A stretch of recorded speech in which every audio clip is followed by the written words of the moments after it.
Mahigit 180,000 pasahero ang naitala sa Parañaque Integrated Terminal Exchange o PITX 3 araw bago magpasko. Marami po sa kanila biyaheng Bicol, Visayas at Mindanao. At saksi live si Katrina Son. Katrina?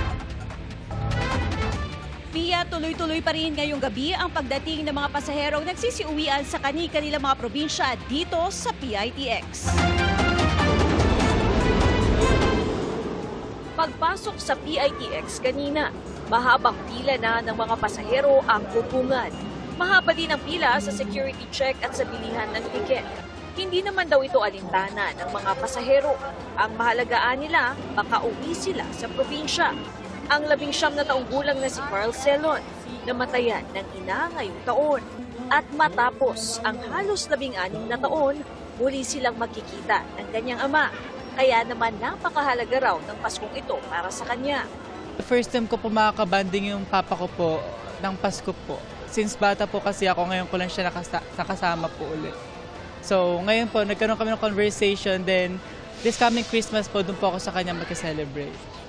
Para naman kay Razel Almelia na Palegazpi kasama ang pamilya, tradisyon na raw umuwi at mag-reunion tuwing Pasko. Para po makaspend ng Christmas sa family. Kasi once a year lang naman eh. So for 1 year, nandito kami. So at least this December makauwi sa pamilya. Mahaba ang mga pila pero mabilis naman ang paggalaw kahit mano-mano ang pag-iinspeksyon sa mga bagahe ng mga pasahero. May K9 din sa mismong entrance at may nakaantabay ng mga pulis at tauhan ng PFP. Sa mga magla-last minute pasalubong shopping, may mabibili rin dito mga damit, pagkain at iba pa. As of 8 p.m., umabot na sa 180,407 ang mga pasahero rito. Bagamat wala pang fully booked na biyahe, nasa 72.79% na ang booking pa Bicol at 33.33% naman ang pa Visayas at Mindanao. Sa kabila ng siksikan at pila, nangingibabaw pa rin dito ang saya at pag-asa. Dahil para sa mga pasahero, ang pinakamahalagang destinasyon ngayong Pasko ay ang kanilang mga tahanan.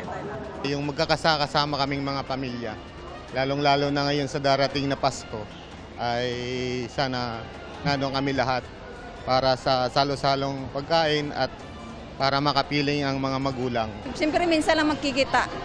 Minsan lang magkita taunan. Tuloy-tuloy rin ang pagdating ng mga pasahero sa Batangas Port. Tanghali pa lang, fully booked na ang mga biyahe papuntang Odyongan, Romblon, Sibuyan at Rojas. Gayon din ang Pakatiklan, Aklan kaninang hapon. Kaya bukas na makakabiyahe ang mga pasaherong bigong makakuha ng tiket. Nag-inspeksyon din kanina ang Philippine Ports Authority. Sa datos ng PPA kahapon, mahigit 30,000 ang pasahero sa Pantalan. Mas mataas kumpara sa 21,000 pasahero kada araw na naitala noong Pasko 2024.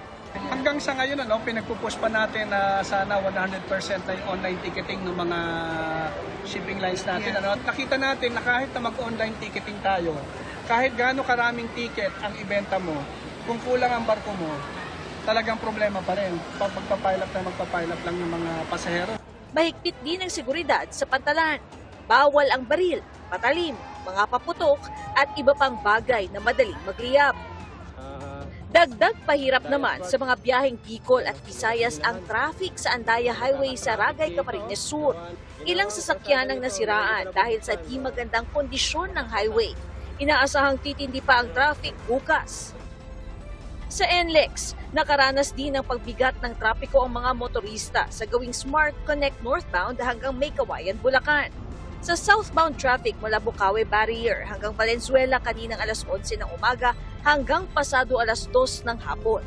Nauna nang inanunsyo na libre ang toll sa NLEX, NLEX Connector at SCTEX sa mga piling oras ng bisperas ng Pasko at bisperas ng Bagong Taon.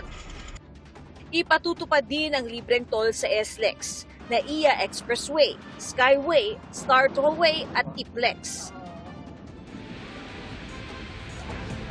Pia, paalala naman sa mga biyahero na maglaan po kayo ng sapat na oras para sa inyong mga biyahe dahil inaasahan na mas titindi pa ang dagsa ng mga pasahero magsisiuwian sa kanilang mga probinsya sa pagdating o pagsapit ng Pasko. At yan muna ang latest mula dito sa PITX. Maraming salamat, Katrina Son. Mga kapuso, maging una sa saksi. Mag-subscribe sa GMA Integrated News sa YouTube para sa iba't ibang balita.